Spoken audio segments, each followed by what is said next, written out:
Welcome to Grip Branded, and this week we're continuing a conversation with Brad Pryor and Texas T Luxury Homes' DeMarcus Sheppard. But no, and I appreciate that friendship and relationship that we've grown to. You know, Don Marvel.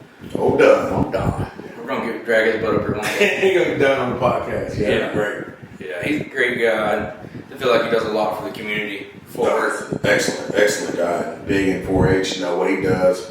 Don drew me to. He don't really know. He helped me in two folds. You know, from the very first day I met Don, the relationship that I've had with him. You know, in business, and we have a running joke. You know, I always tell him I'm poor no matter what I have. You know, and Don is just an excellent man. Mm-hmm. You know, his character speaks volumes to me. You know, his love for his wife and his family. That's what I was just going to say. We've been around him in settings and how he handles his wife. She is a whole nother life of spectrum of a person too. I love her to death, but just watching Don and how he moved with that and how he loves his family, you know, it's refreshing. It's so refreshing for me, and you know, to see somebody just truly love their family and love their wife, you know, it shows you that behind every good man there's a strong woman. Mm-hmm. And you know, she lets him go out and do his thing, but you know, she'll reel his ass back in. And you know, like Don, I love that because you know, it just shows us, you know, for me, I never had that. Mm-hmm. So looking at it and like now it helps me with my relationship and like watching Don, you know, I've called Don and asked him all kinds of stuff. And he gives you just sincere, real, just advice on life, business. He gonna say, okay, now DeMarcus, now this is what you gotta do. And you know, you don't get that every day. You know, especially for us in the business world. Everything's a competition. And Don is just so humble. And you know, it blows your mind. He's helped me out in more ways than one, and it never comes down to any money. Mm-hmm. You know, never. We will be having a cocktail at the Ramblin' Trails, which that's another group we want to get on this podcast. And it's like, I heard about those new boots you got. Yeah, they on the fly. Oh yeah, you know, Don tells me, you know, I know every move you make, son, for work. But what I love about Don, what you've already talked about is, you know, he looks at his watch.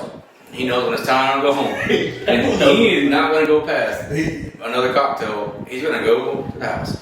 And it's that old school world we grew up around. Yeah. And we watched all the people that we cared and loved, how they operated with their spouses or how they handle them. Yeah. And I think that's part of us that we feel in our heart that we crave that. Yeah, absolutely. You know my situation right now. That was something I thought about. Me and Don was together recently. You know, we met at Del Frisco's. We were going over some syndicate stuff, talking about the steer sale. Exactly what you said. He looks at his watch. He said, "Now look, DeMarcus Sheppard. It's my last one. Loretta's gonna kick my ass." Mm-hmm. And she will. Yeah. You know, and you know, it was just like I laughed about it. But I'm like, man, I love that. Mm-hmm. You know, it's like watching him and Loretta has actually showed me, you know, how much I love hockey. Mm-hmm. Just seeing, you know, because still things we take for granted. Yep. Us being in this world, doing what we do, then the pressures of life, and then invoices flying in every 5 minutes, you know, we don't get a break to actually just be gone. And watching Don operate in the business world, and a big business world, and everything he does, and then all the organizations he volunteers for, and still he has that time to make for his wife and his family, you know, and his wife, their relationship is just so beautiful. You know, Don was over buying steers last year. Me and Miss Loretta was in the corner, you know, hee-hee-ha-ha, getting drinks, you know, shit. I think it was some tears at some point in time. And it was just like, it was amazing. Yep. And, you know, the stories I've heard about Don, though, I've never seen him in business mode, but they say when he gets locked in his office, like, no BS.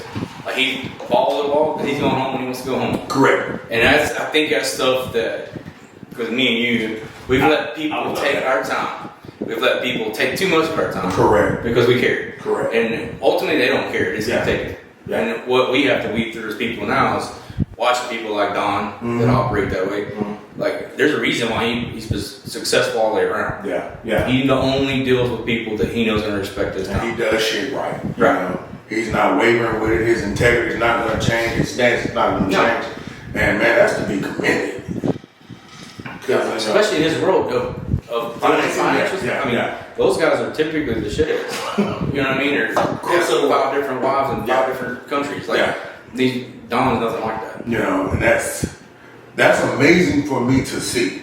You know, I don't know how it impacts you, but just to see that, like, you know how I've been, you know, what I've been and how smooth in life, it literally floors me to see it. Like, it gives me joy because that's something really I didn't even know how or to accomplish it or if it exists. Mm-hmm. And, you know, John's an amazing guy, you know. Yeah. That was pretty amazing. Well, Don, we're not saying this all about you. We know you listen to this podcast, but you are a great guy. But we know who made you the man you are today. So, Brandon Sheppard. So you have to thank us for that. Yeah. Free drinks on you tomorrow night. Absolutely. So, Shep, what is something in your life that you felt like that made you feel good or makes you feel good today, outside of Big Daddy, you know, your family and all that? But what, you know, I know you're on the struggle bus a little bit right now, and I know you're going to make it be great. But what is something that keeps you grounded? Man, keeps me grounded is just my family, you know, knowing that the ones that are with me are good. It's not even about me. You know, for me, it's never been to look at me.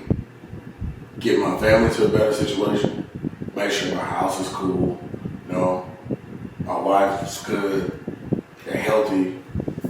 That's what my joy is. That's my peace, you know. And earlier, watching, you know, your podcast, we fight on this destination, you know, to get to this destination. And thus, those of us who have had success knows that it's not the destination, but it's all in the journey. And I forget that sometimes.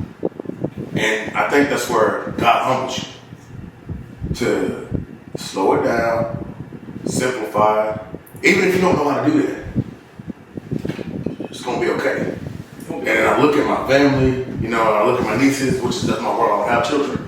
You know, and I think about, you know, my relationship and just having that partner that you don't even know is right there with you, but they're truly right there with you, watching you just run into the wall 50 times. But, you know, guys like us won't stop, hey, I need help. And that's one of the things that's humbled me recently, is to sit down and I've told you, hey man, I don't even know what to do. I need help. Because I've been operating on this level for so long, where I got it. That's okay. I can pull $500,000 from here. I can pull $1 million from this deal. I can put these deals together so easily. And I really started analyzing. I was like, okay, the man upstairs is talking to me now, because everything I'm touching is going to shit. Mm-hmm. So it's bigger than that. The man upstairs is trying to get my attention. So do I want to self-destruct or do I want to ask for help? And that's where I like, you know, our relationship is, I call you a lot of times just to hear your voice. Because I know you're going to be like, DeMarcus, well, shit, you know where we come from. And that reminds me of, shit, man, you know what? It's going to be all right. It's going to be all right. This ain't shit, you know? No. This is just little money. No. No, there's people dealing with a lot worse shit than we ever dealt with in our life that they can't control. We can control this. Correct. We can control our motivation, and we can control our self-respect of our time and all that. We just haven't allowed ourselves to do it. Correct. And that's the hardest thing to do. But, and that's what gives you that knowledge of, okay, to say no. Mm-hmm. It's because when you hit that wall and you keep picking yourself up, and you've done it 5 times, and the wall still feels the same as the last time you hit it, it ain't moving. Yeah. Okay. Bro, it's time to change something up. Trying to change some shit. Yeah, absolutely. Well, what does DeMarcus do outside of building luxury custom homes? Which you build some beautiful houses. Nah, thank you. Man, you know, I do a lot, you know. Starting with, I do a lot of charitable stuff. I work with a lot of kids, a lot of foundations, you know. I love rodeoing. I love being in the rodeo world.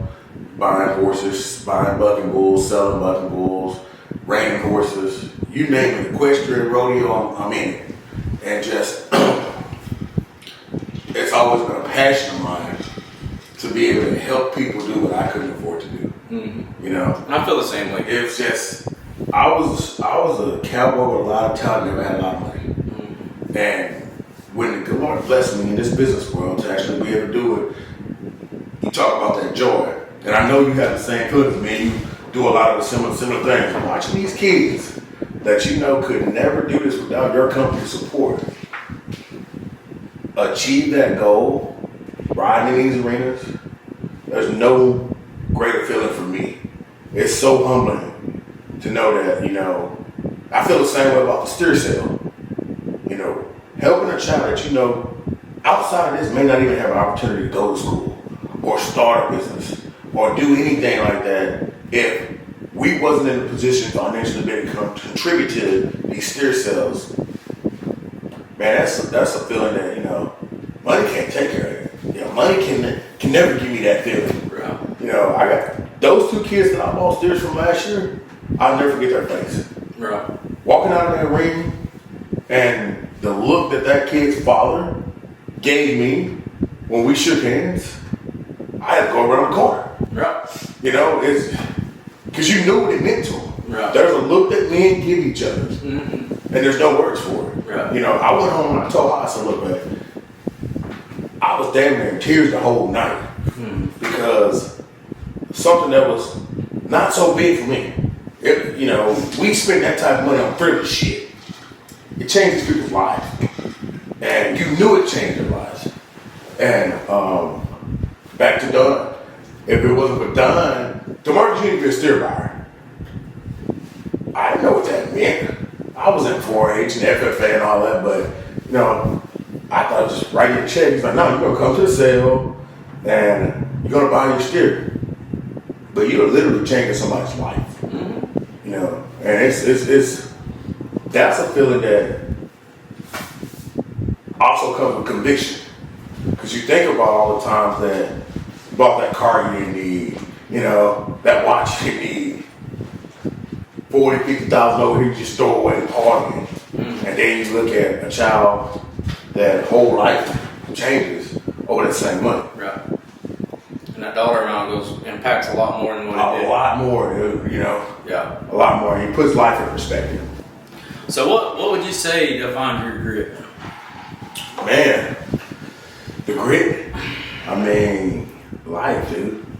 Everything about me has came with the twists and turns, the bruises of the world. Nothing came because somebody said, here, you know what, here's $5 million, take off, let's go. Do what you want to do. I told you I come off that dirt road, that FM, farm to market road, some people don't know what that means. Mm-hmm. That's where the dog was established. You know, those hard times, working in the field, mowing yards, it built me in such a way it made me a phenomenal businessman.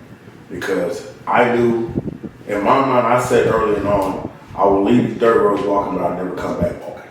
Right. And I meant that. Because of that hard work and the way life was, and you know, I didn't grow up bad by no means. But it was certain things that was instilled in me that I knew that I had to go out in the world. And I was too big for where I was. It's not that I'm no better than anybody, but I always knew I was bigger than that. And everything that I did, I was a big shadow. I couldn't accept average, mediocre, barely getting by. I won't accept it to today. Mm-hmm. You know? And it's like, I'm willing to grind it out. And I'm ready. You can't break me. You can run me over, you can throw me against the wall, you can bend me back, but I won't break. Right. Because the pressures of life, and I've been through hell and high water and back, and I'm still standing. But what I can do is, I can help somebody else. Mm-hmm. And that's probably 90% of the people that tell me that you give too much. You help too many people. I don't know how. But we've given too much when we didn't have to give it. A lot. That's the difference. People don't realize that. Even the time that I really don't need to spend the money I'm spending, but my heart gets to me and I'm like, I feel like I need to do this. And I can't, you know. I get it. If I listen to my heart on a lot of other things, I'd probably save myself a lot of problems. But when it comes to making a difference or helping a kiddo, like I gotta help him. Because you know, down inside, you're changing somebody's life. And you know, guys like me and you, it's not about the money. Because we can make the money back. Yeah, we may go through some hard times. It may be rough over here. But ultimately, you like me, I don't look at fucking. I don't care. No. Because I'm like, you know what, fuck it, I'll get it back. And I may need it right then. Yeah. But I know that this is going to impact you more than it's going to impact me. Sure. And I can figure that I have capabilities of fixing that. Yeah. Yeah. Right now, you don't. I'd rather help you right now. So if you had to tell an 18-year-old or tell an 18-year-old self advice in a simple format, what would that be? Man, there's a lot of things I would say. To probably put it as simple as, listen to the man upstairs. When it's time to slow down, slow down. Don't be in such a hurry. I've always been in a hurry in everything. Gotta get it. Slow down. For me, you always hear me talk about the old folks. Find somebody old to get up under that tree of knowledge. Mm-hmm. They ain't make it to 96, 98 years old by no accident. Find somebody to really, really give you that old school way of life. Because ironically enough, it's going to help you in your turn, no matter what situation you're in. That old way of life, I still remember to this day a big daddy telling me, think yourself out of every situation. To this day. No matter how crazy I am, how outraged I am, think your way out of every situation. Mm-hmm. And that's impactful to me to this day. Right. Preferably when you're not in the fire. Yeah. Think about it before you get to the point. But even if you're in the fire, right. when you burning and raging and you ready, I'm ready to go to jail. Right. I still hear you. Yeah. Think yourself out of every situation. Think about the consequences before you do anything.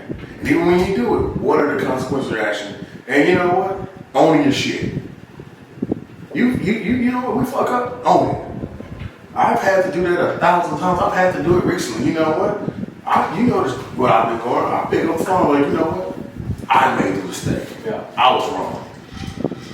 My problem, not anybody else. Yeah, I'm gonna own this shit. Whether it's family life, business, wife, whatever. Own it. Mm-hmm. I think that's something society needs to learn how to do. Quit pussyfooting around, drag axing. You fucked up, own the shit, and let's go on with it. That's it. It's that simple. You don't have to make it any more complicated than it already is. Whatever's gonna happen is gonna happen. It's probably the worst has already happened. Just own it. And I have to learn that shit the hard way, dude. A lot of times I've heard a lot of people not wanting to admit, what, fuck it. Pull the band-aid off. Hey man, look, this is what happened. I'm wrong. I'm sorry. And how we fix this situation? Because good people, when you're wrong with good people or you do things that hurt good people, it's worse than anything in the world because you can't get past it right here. Yeah. My home life, my home life ain't right. I can't go to no job sites. I can't build shit.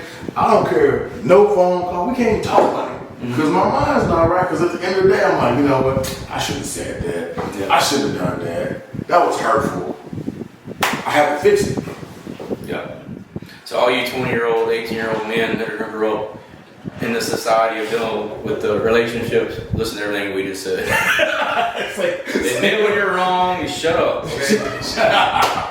Quit marching on. You're not that badass. You're gonna be a broke down little crybaby. Yeah. And won't be able to function. So, anyways, DeMarcus, it's great talking to you as always. Me and this guy could talk for freaking 4 or 5 hours. 2 hours. Yeah. And but it's great having you with us. Hey man, I appreciate you having me. Yes, sir. Anytime.